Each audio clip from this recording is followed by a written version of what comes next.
Jai Bhim to one and O good evening. என்னோடய speech ரொம்ப ஷார்ட்டாக தான் இருக்க போகுது. சின்ஸ் நம்மளுடைய ஃப்ரெண்ட்ஸ் டிஃப்ரெண்ட் ஸ்டேட்ஸ்லேருந்து வந்திருக்காங்க, வேறு லாங்குவேஜில் இருக்கிறதுனால வந்து it will be more democratic to ஸ்விட்ச் my speech in English. I think it will be a brief speech, but I think I will be giving some important information. So காவியில் சிதியும் சிவப்புன்றது ஒரு கம்யூனிஸ்ட் தளத்துலேருந்து வந்த ஒரு புத்தகத்துக்கான மறுப்பு. ஏன் இந்த மறுப்புன்ற ஒரு விஷயத்தை தான் நான் வந்து உங்களுக்கு நான் தரப்போகிறேன் நான்.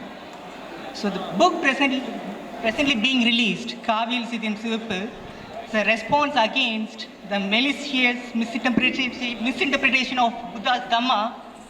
The mischief was done by the Brahminical circle, to be more precise, the communist circle. Hence, it will be more appropriate to restrain my speech by highlighting the attitude of Baba Sahib himself when he was faced with a situation in which the Buddha was charged as being the man whose teachings were mainly responsible for the downfall of women in India. புத்தருடைய teachings பெண்களுக்கு எதிரானவை என்று ஒரு குற்றச்சாட்டு நடந்துச்சு.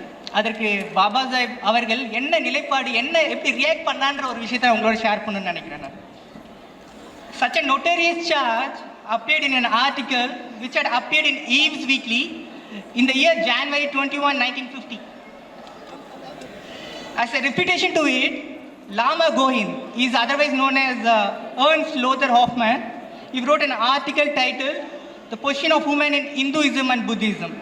It was published in the Journal of Mahabodhi itself in the year 1950 itself, in the March month.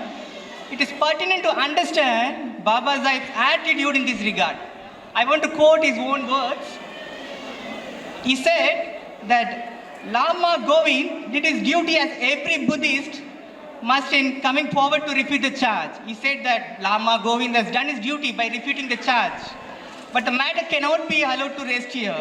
This is not the first time such a charge is being made against the Buddha. It is often made by interesting parties who cannot bear his greatness and comes from quote as weightier in authority than the writer and Eve's Weekly can claim. It is therefore necessary to go to the root of the matter and examine the very foundation of this oft-repeated charge. The charge is so grave and so wide that the readers of the Mahabodhi will, I assume, will welcome the examination of it. So this was the comment he passed about it. You can find it in Baba Sahib writings and speeches.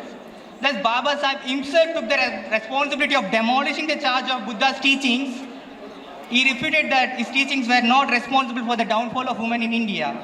The outcome is another beautiful article among the many of his thought-provoking writings. I think you would have known about the rise and fall of the Hindu woman who was responsible for it. So that was the outcome of Baba Sahib's attitude. He refuted through his writings.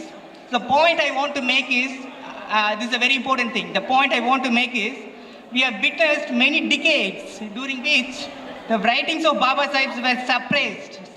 Till 1990s, the writings of Baba Sahib was suppressed. It was kept away from the public's knowledge. But the previous and the present generation have become much more darker. I would say the previous and the present decade have become much more darker. We live in a time where not only Dr. Baba Sahib Ambedkar's writing is being appropriated by the right-wing forces, but also Buddha, whom Baba Sahib himself considered as his master, is being misinterpreted and misrepresented by the left-wing forces. We have to be very wary of this ideological battle because our foundation is not only made of intellectual prowess of Dr. Ambedkar, but also of the noble teachings of Buddha, the exalted one. So we must imbibe Baba Sahib's attitude, and as a Buddhist, it is a bounden duty of each one of us in coming forward to refute the charge against Buddha.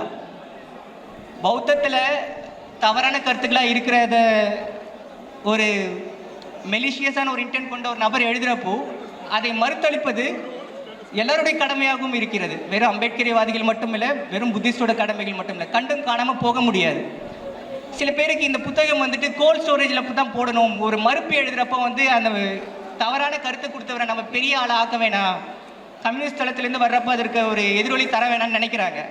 So I want to answer my own friends also in this record. I want to say that our battle is not against the individual men, but against the adverse ideology they perpetuate. Our battle is not against the individual men, but against the ideology they perpetuate.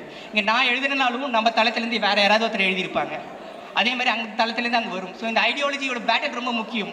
So doctor எப்படி சொல்கிறாருன்னா, doctor Baba Saheb, men are mortal, so are the ideas. An idea needs propagation as much as a plant needs watering. Otherwise, both will wither and die.